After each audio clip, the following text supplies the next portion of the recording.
Well,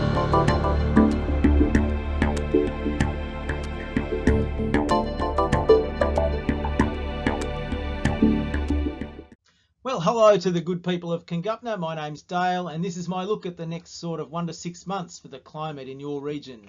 Well, here we have a sea surface temperature anomaly map showing areas of the world where the water's a bit warmer by 1 or 2 degrees and where it's a bit cooler by 1 or 2 degrees. The region we look at is out in the middle of the Pacific here, Nino 3.4, where you can see the temperature is currently 0.54 degrees warmer than normal. And that puts it at the threshold of an El Nino according to the US Bureau, but the Australian Bureau tends to think that analysis tends to cry wolf a little bit too often, so our threshold is at 0.8, so it's not at that yet. Last week it was about 0.3, so you can see it's sort of on the slow warming trend there, so 0.8 would be an El Nino threshold in here. We think in the coming weeks it's likely to warm up a bit more, and that's as a result of Tropical Cyclone Omar in here. So you can see the really cold water around the Solomons and Vanuatu, and that's of course has been spinning really strongly clockwise, which is pushing water in this direction as a result of really strong winds in this area here, as you'll see coming up in a graphic soon. Over in the Indian Ocean, well, there's not much going on there. There's nothing going on with the Indian Ocean dipole. It's neutral, as we would expect for this time of the year, but the whole Indian Basin, you can see there south of the equator, is a bit warmer compared to normal. So these are the deep sea ocean anomalies. Papua New Guinea on this side, Ecuador on this side, across the equator and to 400 meters deep. And during October, we had reverses of the trade winds, which pushed warm water underneath. That sort of built up over here in the Eastern Pacific. And we started to get some upwellings, which in December reached the level of an El Nino at 0.8 degrees at the surface. But nothing was interested in doing that in the atmosphere. Cloud patterns, trade winds, Southern Oscillation Index, not interested. And so it collapsed quite rapidly, as you can see, with cooler waters now forming in the east and warmer in the west. So all interest is really on this blob of warm water in the west here now, as any strong reversals of the trade winds in this region will put downward pressure on the ocean, push this warm water underneath and potentially get it all the way over. That cold water will have to upwell first in front of it before the warm water could then come up and replace it. So any talk of an El Nino later in the year is being sort of taken from this warm blob here, and any talk of an El Nino at the moment is really being driven really as a result of surface warming at the surface. This is a very bright map. This is the average of the top 150 meters of the ocean. And orange once again is where it's much warmer compared to normal, and blue is where it's cooler, really just showing the extent of that warmer than normal water region in the Western Pacific. So it's not just along the equator, it's quite many hundreds of kilometers either side of that. And this big cool blob over here isn't exactly small either. It's sitting there too, and it's likely to have to come up first before any of this sort of warmth might pop up either too. When we look over in the Indian Ocean, well, things are average to cooler. The pink line here is 0, exactly normal. So this is sort of slightly cooler in the undersea here. A big blob of warmer here. So exactly whether that means anything, probably a bit too early to tell, I suspect. There's a couple of models that do have positive Indian Ocean dipoles popping up in winter, which would be expected, I suppose, if we had some colder water to depth in this area developing over subsequent months. But at the moment, I think that was far too early to tell. So here's a map of the trade wind anomalies for the moment, where we see arrows going from east to west. The trade winds do that normally. Small arrows here are showing us that the trade winds are behaving completely normally in the Eastern Pacific. But where I've circled is nothing like that.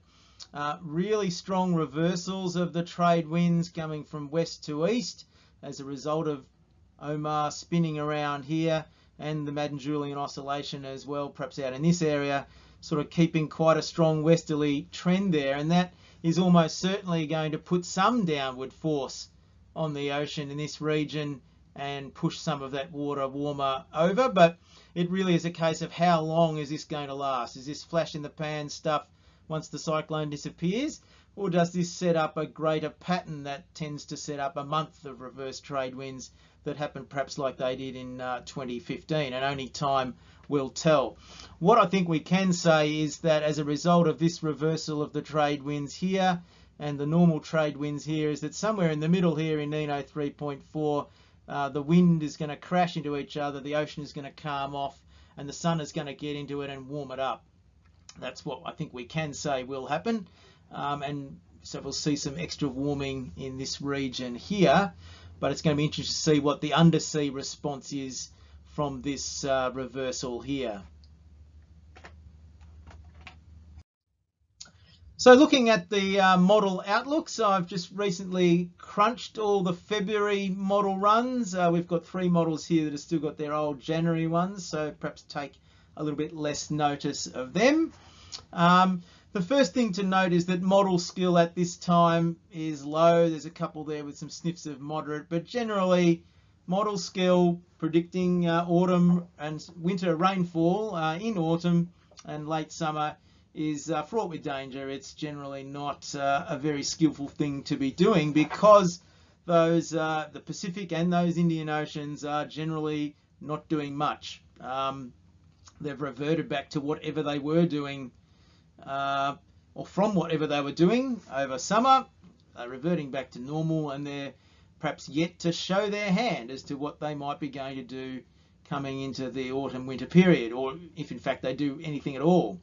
And that's, I suppose, where the models are trying to look and guess as to what they think those small changes in weather might do to change the climate.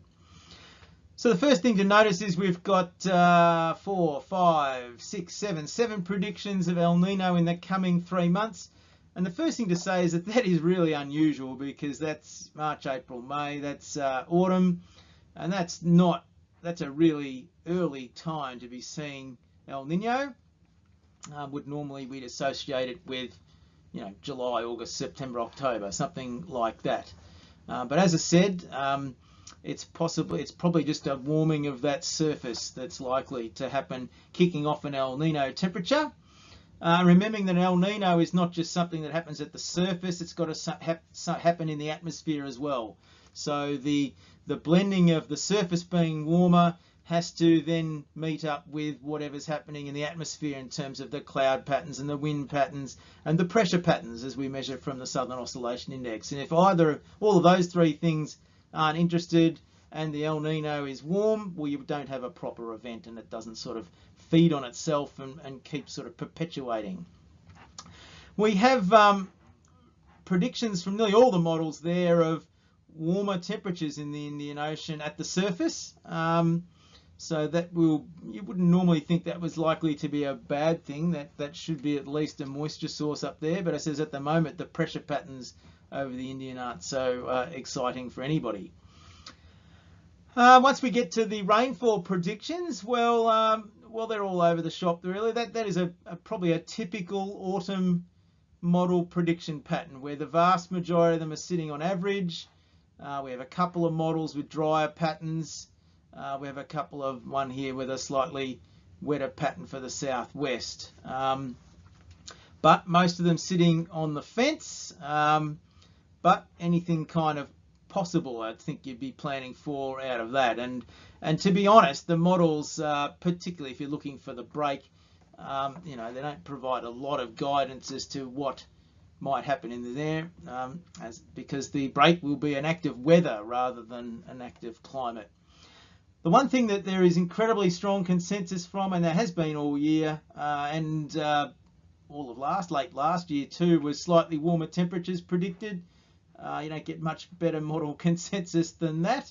And even though we're having a bit of a respite here at the moment of perhaps more normal temperatures, would think, well, from these models, they think things are going to warm up again. I'm remembering that that may not mean spikes into the 40s necessarily. It only has to be over sort of 31 to get to be slightly warmer. Here's the last 30 days of air pressure around the world.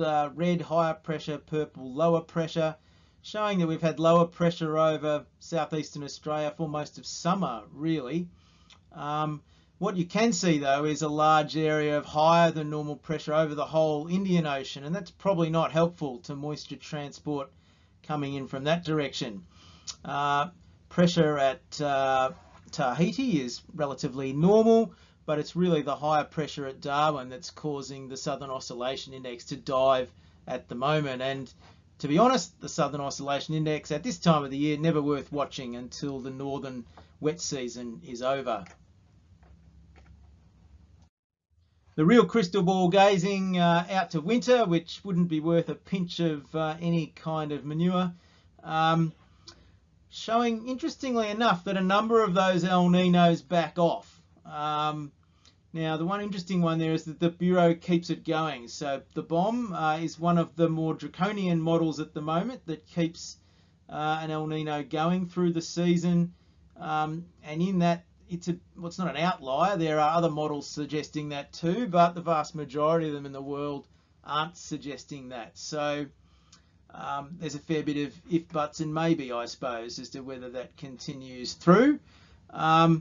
So given that the Bureau is the official forecast agency, you'll probably hear a bit more about this potentially, but just keep that in mind in terms of where it sits with what lots of other models are doing and thinking and saying. Of course, the other thing, of course, is that even if it is an El Nino, does that, how much does it matter? I think a lot of people think El Nino equals drought, and that couldn't be anything further from the truth. Generally means that the spring rainfall has got a 50% chance of being much drier. But in actual fact, some of those springs, even with drier rainfall, have agronomically been okay. So having having drier than average rainfall isn't necessarily so bad as long as it's not dry as a cracker. And not all El Ninos have in fact been dry as a cracker. What is interesting though is that in terms of the rainfall predictions, do start sort of drifting more towards drier thereon. Hard to see why that might be the case. There is a couple of positive IODs you see sniffing in there, which I alluded to earlier, but long way out to be predicting that. Like an IOD can turn up within sort of 1 or 2 months of something going wrong up there in the Indian Ocean. So notoriously difficult to predict with any skill out to many months. And just for a change, those warmer temperatures still hanging in there from most of the models sort of right into winter.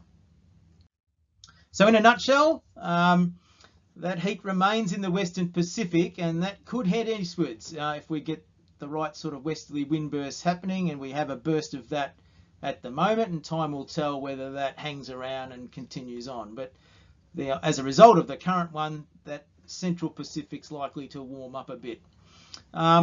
Most models have a weak El Nino forming soon and then dying off in winter, which, as I said, is a really unusual thing to happen.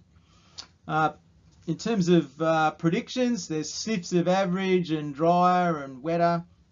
Pretty much anything's possible, I think, for autumn, but really high chances of warmer temperatures there. So for people perhaps with autumn startup, yeah, it's going to perhaps be a bit problematic in terms of not knowing what's happening out near that sort of first watering after you've put something in.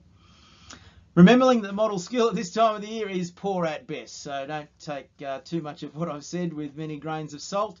And the opening rainfall break will be an act of weather, not an act of climate, and so there's a real lack of predictability about that once you get to day 8 of any forecast. Well, that's it from me. I hope the technology's worked well there at Congupna, and sincerely I wish you all the best for a good start in autumn 2019. you.